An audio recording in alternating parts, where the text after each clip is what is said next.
Assalamualaikum warahmatullahi wabarakatuh. Perkenalkan, nama saya Tegar Nova Silviana dari kelas D3MI 3A dengan NPM 2193018.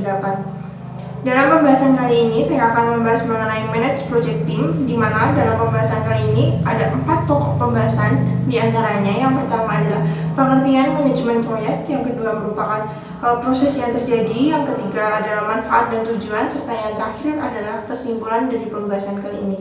Pembahasan yang pertama adalah pengertian manajemen proyek. Manajemen proyek adalah proses tracking kinerja anggota tim yang memberikan umpan balik untuk memecahkan sebuah masalah dan mengelola perubahan tim untuk mengoptimalkan kerja. Untuk pembahasan yang kedua adalah proses dalam manajemen proyek tim.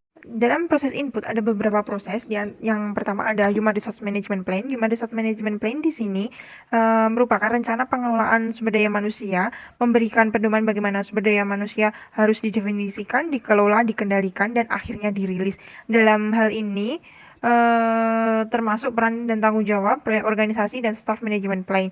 Yang kedua ada Project Staff Assessment, merupakan tugas staf proyek yang menyediakan dokumentasi yang meliputi daftar anggota tim proyek.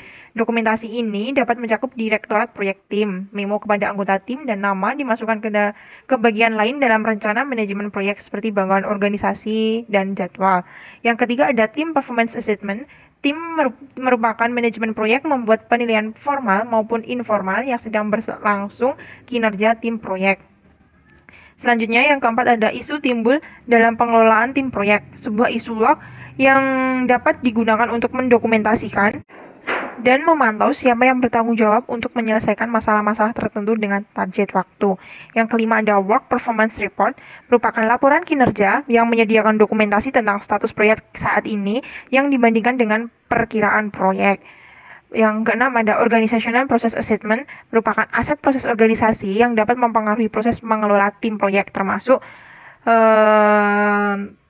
tak terbatas pada sertifikat penghargaan, user, website, bonus, dan lain-lain. Yang kedua ada Tools and Technique, ada Observation and Conversation, merupakan pengamatan dan percakapan digunakan untuk tetap berhubungan dengan pekerja dan sikap anggota tim proyek. Yang kedua ada Project Performance Appraise, merupakan tujuan untuk melakukan penilaian kinerja selama proyek dapat mencakup klasifikasi peran dan tanggung jawab. Yang selanjutnya yang ketiga adalah Conflict Management, merupakan sebuah konflik yang tidak dapat dihindari dalam lingkungan proyek. Keberhasilan manajer proyek dalam mengelola tim proyek sangat sering tergantung pada kemampuan mereka untuk menyelesaikan konflik. Selanjutnya yang terakhir ada outputs, diantaranya ada change request, merupakan perubahan staff baik karena pilihan atau peristiwa yang tidak terkendali, dapat mempengaruhi sisa dari rencana manajemen proyek. Terus yang kedua ada project management plan updates, merupakan rencana manajemen proyek yang dapat diperbarui termasuk namun tidak terbatas pada rencana pengelolaan sumber daya manusia. Yang ketiga ada project document update, merupakan dokumen proyek yang secara tidak langsung dapat diperbarui termasuk namun tidak terbatas pada isu log, roles description, project staff assessment.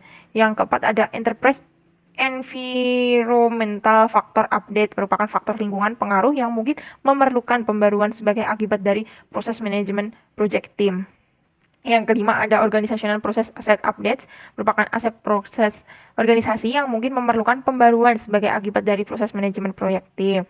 Yang termasuk di dalamnya ada informasi historis dan dokumen, template, dan organization standard proses. Pembahasan yang ketiga kali ini adalah tujuan dan manfaat. Tujuan diantaranya ada menyelesaikan proyek dengan tepat waktu, yang kedua menjaga anggaran, yang ketiga menjaga kualitas, serta memperlancar proyek. Untuk manfaatnya sendiri, manfaat utama dari proses ini adalah untuk mempengaruhi perilaku tim, mengelola konflik, menyelesaikan masalah, dan menilai kinerja. Baik, yang terakhir di sini ada kesimpulan. Jadi kesimpulan dari pembahasan ini adalah setiap proyek yang akan dijalankan akan menemui sebuah resiko. Banyaknya keputusan yang harus diambil bisa menjadi salah satu penyebab atau hambatan dari resiko yang akan muncul dalam sebuah proyek tersebut. Agar proyek berjalan dengan lancar dengan tujuan yang telah ditetapkan, maka diperlukan sebuah manajemen proyek yang baik serta anggaran, jadwal, tim, sumber daya manusia, dan tujuan yang jelas. Dari saya, mohon maaf apabila masih terdapat banyak kesalahan. Saya ucapkan terima kasih. Wassalamualaikum warahmatullahi wabarakatuh.